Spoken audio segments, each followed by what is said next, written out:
So today was a really important day. We brought out a ton of the analyst community. We had a great deal of folks from some of the industry analysts that help enterprises decide on what kind of technology they're going to implement.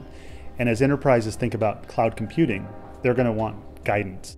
I think getting them involved in this is going to be critical for enterprises to understand where this is all headed.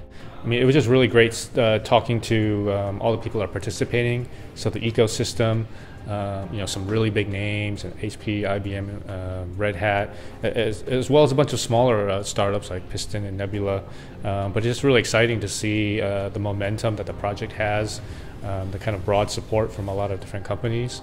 And so it's very exciting to see that the project really starting to take off. It's not only key to Rackspace's operations, but I think it's key to the larger cloud industry in general to accelerate that and provide a common open source option.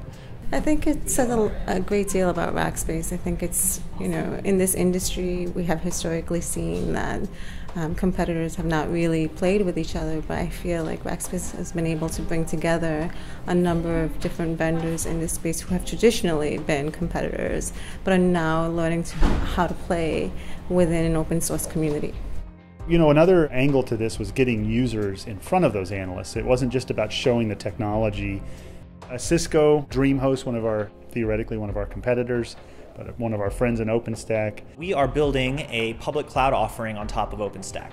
So that's what we're using it for. We're very excited about that. When we really evaluated the landscape, OpenStack was the open source cloud platform that we really felt was going to be the dominant player. And the technology itself is something we're very comfortable with.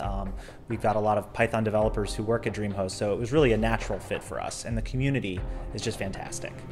I think it went a long way today to maybe changing the perspective or the perception that OpenStack isn't being used. I mean, it is. We know it is. Now we're in our 5th release of OpenStack, so they have confidence, and I think you're going to see a lot more user stories coming out, and it is important for analysts to hear that stuff.